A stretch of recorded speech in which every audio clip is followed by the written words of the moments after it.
모두 찬성 아니면 모두 반대. 뭐예요? 뭘 선택지가 없고 그냥 이거 다 찬성하십니까? 다 반대하십니까? 이렇게 물어보는 겁니까? 그러면 고르기가 어렵잖아요. 이렇게 되면은요. 어제입니다. 민주당이 어떤 중앙위원회라는 어떤 이 당의 기구를 어제 가동을 해서 뭔가를 개정을 했어요. 당원을. 근데 그 핵심이 뭐냐면 권리당원들의 어떤 표의 그 비중을 좀 높이고 대의원이라 그러죠. 약간 좀 묵직한 정치인 분들인데 주로 그런 분들의 표 가치를 좀 떨어뜨리는 한마디로 말해서 좀 이 당원들의 비중을 뭔가 전당대회 때 높이는 이게 핵심이었는데 요걸 처리했거든요. 그런데 이와 관련해서 어제 이 회의를 열었는데 설전들이 좀 있었어요. 일단 그 모습부터 좀 확인해 보시죠. 당 민주화라는 측면에서 우리 당원들의 의사가 당의 의사에 많이 반영되는 그런 민주정당으로 나아가야 한다고 판단했습니다. 내년 총선에서 그리고 더 길게 봐서는 정권을 되찾아오기 위해서는 우리 국민 눈높이에 맞는 정치를 해야 합니다. 직접 민주주의가 가졌던 폐해가 로마 역사부터 해서 너무나 많이 봐왔기 때문입니다. 그 경험을 최근에도 봤습니다. 나치, 황교안 자유한국당 대표와 태극기 부대와의 결합. 총선에 패배했습니다. 우리가 지금 가려고 하는 그 꼴은 바로 그 모습을 닮아가고 있다라고 생각합니다. 말씀을 어떻게 하십니까? 네. 당내 민주주의 측면에서는 지금 민주당이 당 대표 앞에서 민주당이 나치당화되고 있다. 아니 나치당이라고 하면 히틀러 앞에서 그렇게 히틀러까지 얘기를 가지고 했는데 히틀러 앞에서 히틀러 문제다 이렇게 얘기할 수 있겠습니까? 어떤 정치적 주제에 나치 히틀러 나오면 이거 험악해지잖아요. 어제 분위기가 약간 이랬습니다. 근데 결국에는 뭐 지도부의 뜻대로 개정안은 뭐 확정이 됐거든요. 어제 여기서 홍영표 의원 뭐 과거에 이제 묵직한 당직도 맡고 당도 이끌고 했던 경력이 있으신 분인데 어제 좀 한 소리를 좀 남겼어요. 들어보겠습니다. 조정식 사무총장께서 혁신위에서 안건을 제안한 것이기 때문에 대의원 제도, 공천 제도, 혁신위가 제안한 것이라 한다고 했습니다. 김은경 혁신이 어떻게 생각하십니까? 1호가 뭐였습니까? 불체포 특권을 포기하겠다였습니까? 우리 이재명 당대표부터 그렇게 하셨습니까? 이렇게 따진 거예요. 아니 뭐 혁신안이라면서 이거 통과시킨다면서요. 근데 그때 1호 혁신안 있는데 그거 했습니까? 왜 그건 안 하고 이건 합니까? 이렇게 따진 겁니다. 자, 화면 좀 보겠는데 어제 결정된 게 두 가지가 있습니다. 제가 아까 말씀드렸지만 당원들의 전당대회 때 표 비중을 높이는 게 있어요. 화면 좀 보여주세요. 이게 첫 번째였고요. 여기 보면 대의원과 권리당원 표 비중을 그러니까 간단하게 말씀드리면 당원들의 표 권리 행사 비중을 높여준 거예요. 당원들. 반면에 대의원들은 낮춘 거죠. 자, 그럼 이걸 가지고 일각에서는 그러면은 강성 지지층이 많은 이재명 대표가 유리하게 된 거네. 약간 이런 해석도 나오거든요. 그리고 또 하나는 뭐냐면 현역 국회의원 평가를 받았을 때 하위 10% 의원들, 그러니까 낮은 점수죠. 이분들을 불이익을 주는데 이 공천 때 감산하는 비율이 있거든요. 이걸 확대시킨 거예요. 그러니까 불이익을 더 크게 주겠다. 이건 가지고는 또 뭐라는 얘기가 나오냐면 이른바 비명계 의원이 타겟아니냐 이런 또 시각이 나왔단 말이에요. 이게 어제 결정된 건데 문제는요. 그 밑에 걸 잘 봐주세요. 이 두 안건이잖아요. 근데 이 두 안건 개정에 대해서 어떻게 생각하냐고 찬반을 물었어요. 각각의 안건에 찬반을 물은 게 아니라 두 가지를 이른바 패키지로 묶어서 둘 다 찬성하십니까? 둘 다 반대하십니까?만 물어본 거예요. 그러니까 모두 선택 아니면 모두 반대만 되는 겁니다. 유석 대변인, 이거 어떻게 봐야 됩니까? 저는 저런 투표제도는 본 적이 없어요. 저 경우의 수가 4가지가 나오지 않습니까? 둘 다 찬성, 둘 다 반대, 아니면 하나 찬성, 하나 반대. 그 뒤쪽 거 찬성, 앞쪽 거 찬성. 있잖아요. 그렇죠. 그럼 그 50%에 해당하는 선택권이 없어진 거 아닙니까? 예. 그래서 전부 찬성하거나 아니면 전부 반대해라 이건데. 고를 수가 없게 돼 있어요. 저거 그렇죠. 어제는 그러면 저게. 어떻게 되냐면 둘 다 찬성하는 쪽으로, 그러니까 찬성 쪽에 더 표가 많이 가겠죠. 하나라도 찬성하는 게 많다면. 그럼 예를 들어서 두 가지 중에 나는 이쪽 안건은 약간 좀 반대 비슷한데 이쪽은 찬성해. 그럼 그분 다 찬성을 누르는 겁니까? 제가 볼 때는 경향상 그럴 가능성이 높고 아니면 기권을 할 텐데 그러면 기권은 표결에서 빠지니까 그렇죠. 지금 지도부에서 요구하는 둘 다 찬성으로 가게끔 하는 어떤 유도 장치를 깔아놓은 거죠. 찬성을 많이 나오게끔 그렇게 해석하시는 겁니까? 저는 그렇게 봅니다. 이와 관련해서 사실은 오늘 아침에 뒤늦지만 또 불만 제기하신 분이 있어요. 인터뷰에서 얘기 좀 꺼내셨습니다. 들어보시죠. 글쎄 황당하더라고요. 실제 그러니까 교차 투표를 불가능하게 만든 겁니다. 예를 들어 서울시장과 구청장을 한 꾸러미로 엮어가지고 국민의힘, 민주당 같이 찍어라라는 거잖아요. 그래서 실제 보면 현역 의원 페널티 확대는 찬성인데 권리당원 투표 비중 높이는 건 반대다. 근데 이게 어떻게 찍어야 되냐? 뭐 그런 경우 있을 수 있죠. 아니 그런 분들이 있었어요. 예. 소영주 민주당 부대변인 이거 네네. 무슨 상황입니까? 이거 어떻게 이해해야 됩니까? 그러니까 좀 뭐 오해가 있을 수는 있죠. 오해입니까? 아니 그러니까 오해를 불러일으킬 수 있는 방식이다라는 점은 저도 좀 이해가 처음에는 안 돼서 예. 당에 문의를 했습니다. 그랬더니 그래서 이제 당의 입장은 뭐냐면 이게 이제 보통 통상 중앙위에서 그동안 해왔던 관례입니다. 그래서 그러니까 당원 개정안과 당규 개정안은 따로따로 투표를 해왔는데 예. 당원 개정안 자체를 찢어서 하는 경우는 없었다. 그렇기 때문에 두 개를 한꺼번에 해서 올렸다. 그러면 예를 들어서 라는 안건이 것이죠. 개정 안건이 한 3개, 4개 돼도 그냥 한꺼번에 올린다? 그렇죠. 그러니까 이게 뭐 전체적으로 당원 개정을 하는데 이 부분에 예. 있어서 하나라도 마음에 안 들면 예. 그냥 반대를 하는 것입니다. 그냥 다 반대를 하면 그러니까 된다? 둘 중에 하나라도 마음에 안 들면 반대가 되는 것이에요. 그러면 다시 이제 검토를 하는 근데 것이거든요. 아까 조응천 의원은 어떤 의원은 사실 현역 의원들 점수가 낮으신 분한테 불이익 주는 건 난 찬성하지만 저쪽 다른 거 권리당원 비율 높이는 건 반대한다. 이럴 땐 선택할 수가 없지 않느냐 이렇게 근데 얘기를 그러게 하거든요. 이제 오해를 줄 수 있는데 예. 그동안 중앙위에서는 그렇게 해온 관례가 있기 때문에 그렇게 예. 올렸다라는 게 입장이고요. 그러니까 예를 들면 제가 말씀한 대로 그겁니다.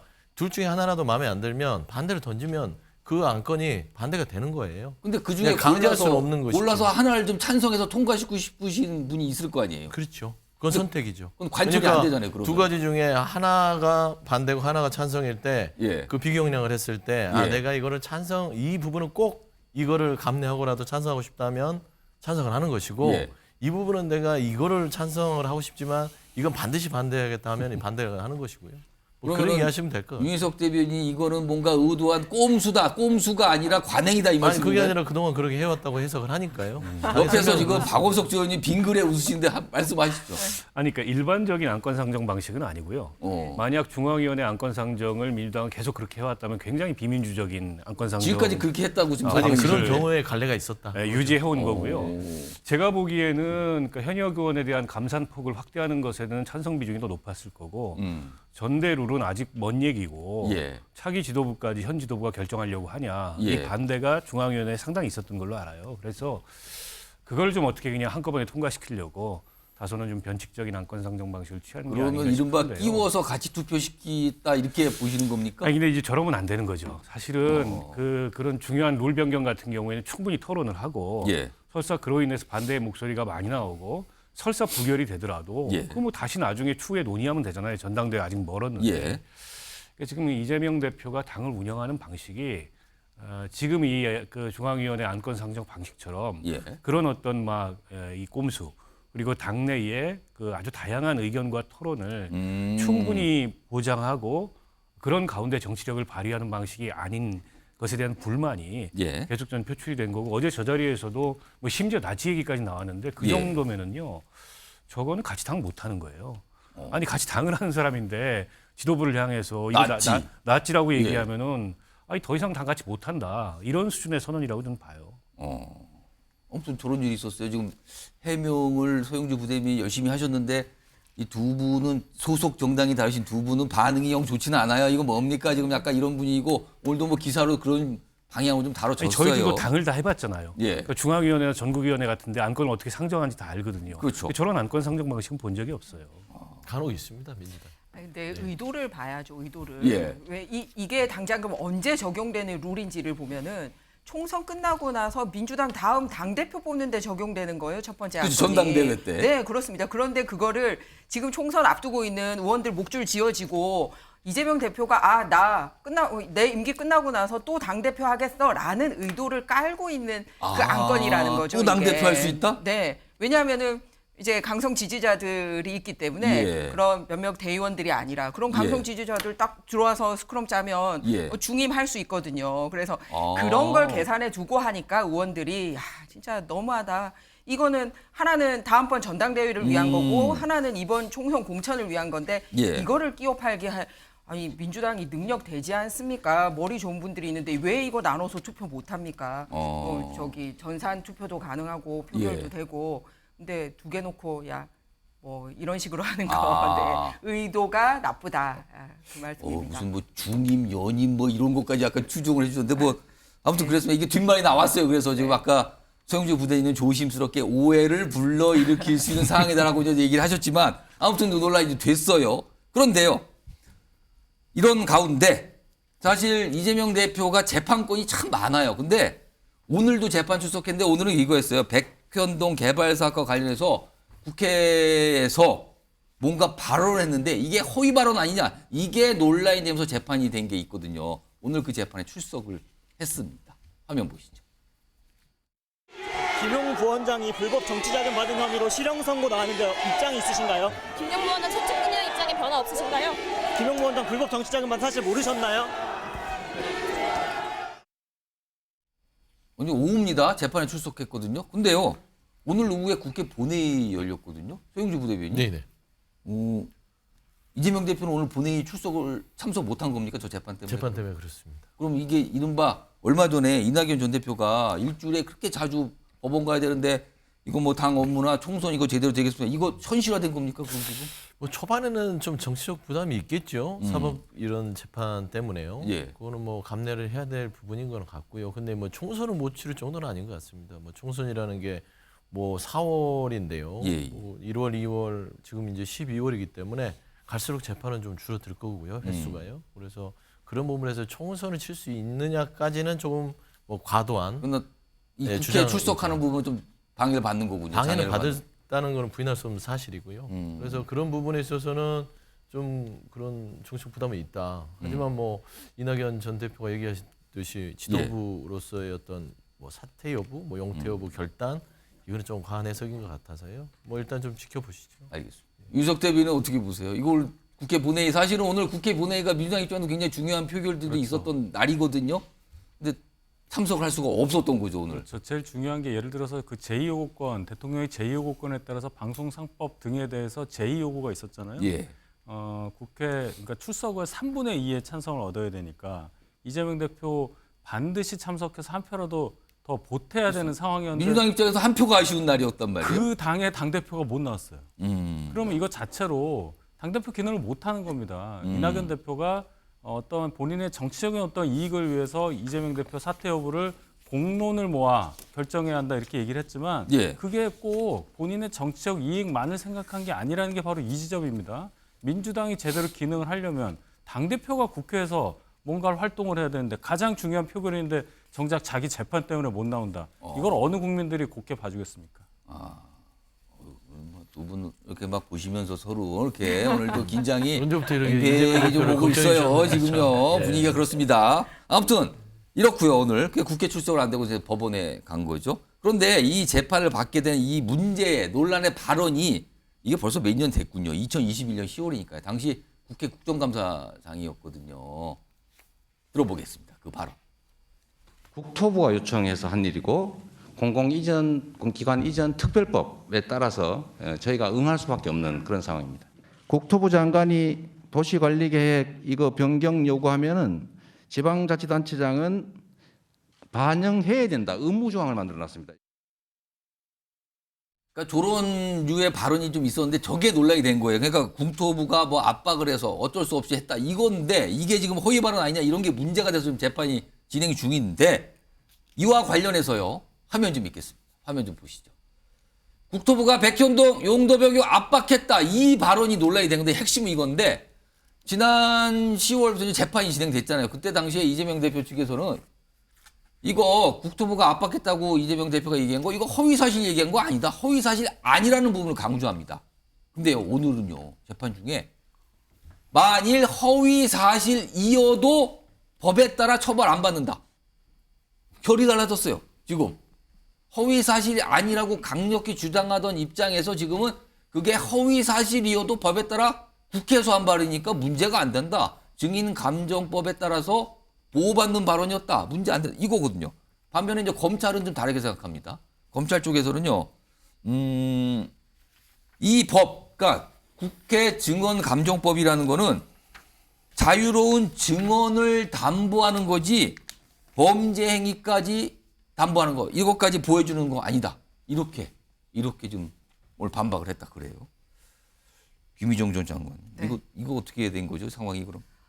이제 두 가지를 나눠서 봤으면 합니다. 하나는 어쨌든 이재명 대표의 입장이 바뀐 거죠. 그전에는 사실상 이 개발을 하는데 내가 특혜를 준 게 아니라 더 상급기관인 국토부에서 하라 해서 한 거지 내가 무슨 내 이익 누리려고 한 거 아니야라는 주장을 하고 싶었는데 예. 그 부분에 대해서 입장을 철회했다라는 게 굉장히 중요한 포인트인 것 같습니다. 그런데 예. 본인 스스로 그렇게 할 수밖에 없는 이유는 뭐냐면 당시 성남시 도시계획과에 있었던 직원이 예. 국토부로부터 그런 압박을 받은 적이 없다라고 이미 진술을 했기 때문입니다. 그게 나왔다. 네, 그러니까 이제는 본인도 자꾸 그 거짓 주장을 했는데 이미 다른 진술이 나왔거든요. 그러면은 그럼에도 불구하고 본인은 책임을 지고 싶지 않은 거예요. 그런데 이 두 번째 포인트는 뭐냐면 역시 또 국회의원들이 누리거나 국회에서만 통용되는 뭔가를 악용하려고 하고 있어요. 그게 뭐냐면 법이 이게 국회 증언감정법이라는 건데요. 예. 국회에서 증인, 감정인, 참고인으로 조사받은 사람은 예. 그 증언 감정 진술로 인해 어떠한 불이익 처분도 받지 않는다라는 내용입니다. 그래서 우리 이재명 대표님은 국회의원으로서 불체포 특권도 막 무지하게 누리시려고 막 하더니 이제는 국회에 모시고 와서 진술하는 다른 분들을 위한 이 권리를 본인이 누리려고 하는 거예요. 당시에는 국회의원이 아니었죠? 네, 예. 그렇습니다. 그런데 이거는 거짓말한 거에 대해서 국회가 보호해줘야 된다라는 의미가 아니고요. 진실을 말함으로써 다른 사람에게 피해를 끼칠 수 있을 때 그 예. 진실 말한 것 때문에 피해를 입지 않도록 해주겠다라는 겁니다. 그러니까 진실을 보호하기 위해서 그분의 증언에 대해서 우리가 보호해줄게라는 의미인 거고요. 야, 너 거짓말해도 국회에서는 거짓말해도 돼 이런 의미가 아니라는 겁니다. 그래서 크게 하나는 입장이 변경됐다. 이제 자기가 거짓말했다라는 거는 인정했다라는 포인트가 있고 두 번째는 그러니까 무지하게 특권 누리려고 한다는 겁니다. 네, 박원석 전 의원님. 좋은 전략이 아닌 것 같아요. 아닌 것 같아요. 네, 일단은 지금까지의 진술은 예. 어쨌든 국토부에서 압박했다. 이걸 계속 그걸 얘기하다가 강조했단 말이에요? 설사 이게 허위 사실이라도 국회 증언감정법에 따라서 처벌받지 않는다. 이거는 저렇게 해석될 수가 있는 거예요. 지금 김희정 장관님 말씀하신 대로 입장을 바꿨구나. 약간 뒤로 한 발 물러선 것 같은 허위 사실을 느낌 줍니까? 인정하지 않을 수 없는 상황이 내몰렸구나. 오. 이제 이렇게 비춰질 가능성이 높고 재판부한테 이제 그런 심증을 줄 가능성이 높고요. 그리고 이건 정말 엉뚱한 법 해석입니다. 아니 그러면 국회에 와서 기관 증인이 아무리 위증을 해도 예. 국회 증언감정법이 다 보호해 준다는 얘기인가요? 아니잖아요. 이거는 진실을 말한 것으로 불이익을 받지 않는다. 그러니까 증인이나 감정인을 보호하기 위한 보호 장치를 둔 건데. 그 진실을 말하기 위한 보호였. 아니 그걸 어떻게 이렇게 해석을 합니까? 그러니까 전혀 엉뚱한 해석을 통해서 오히려 스스로 불리함을 지금 자초하고 있는 것 같고요. 글쎄요, 이재명 대표 당시에 그 경기도지사로서 예. 국감에 참석한 거였잖아요. 그렇습니다. 그러니까 최소한 위증이에요. 국감에서 기관 증인이 이게 있지도 않은 사실을 갖다가 저렇게 얘기했다면 최소한 위증이고 예. 더 나아가서 지금 선거법 위반 혐의로 이 고발이 된 사안이지 않습니까? 예. 글쎄요, 저는 어떤 분이 변론을 맡고 있는지 모르겠지만은 예. 법률 전문가가 아닌 제가 봐도 어. 저게 좋은 전략이 아닌 것 같아요. 마지막으로 소영주 부대변인 뭐 적고 계신데 지금 말씀하시려고 뭘 적었어요 지금요? 예, 말씀하세요. 아니 예. 뭐 박원석 의원께서 얘기해 주셨는데요. 일단은 이 부분이 국정감사에 대한 이제 증언 법률을 예. 변호인들이 된 거는 여러 가지 이제 차원에서 재판부의 법적 판단을 구하는 거겠죠. 그래서 저는 이게 좋은 전술이든 아니든 고민했을 거라고 봅니다. 예. 그래서 이거는 결국에는 재판부가 이거를 허위의 영역으로 볼 것인지 아니면 또 법적으로 봤을 때 처벌의 영역으로 볼 것인지의 선택지를 넓게 쓰자라는 예. 차원에서 아마 이 전법을 쓴 건데 뭐 보는 사람 입장에 다를 거예요. 하지만 결국에는 국토부의 요청이 있었던 거는 있었어요. 이 백현동 건은 국토부의 요청이 있어서 진행된 예. 겁니다. 이게 이제 압력으로 느껴졌느냐 그러니까 아니냐는 압박, 아니 또는 뭐 협박이라는 표현도 그렇죠. 등장하니까요, 협박, 지금. 압박을 느껴졌냐는 주관적인 영역이고 이건 기억 영역일 수 있는 것이에요. 저는 그런 부분에 있어서는 충분히 여러 가지 이제 재판 예. 전술에서 이런 부분도 갖다 댈 수 있는 것이다. 저는 그런 설명. 오늘 약간 법적인, 그러니까 이게 변호인의 도움을 받잖아요 재판할 때인데 변호인들이 어떤 자문을 했을까 여러 가지 좀 상상을 어떤 이게 괜찮은 거가 지금 박원석 전 의원님 아까 계속 말씀하시지만 이거 뭔가 법률적 조언이 조금 이상하지 않습니까? 약간 이런 취지 말씀에서 지적을 해주셨어요. 이런 거 좀 짚어봤고요.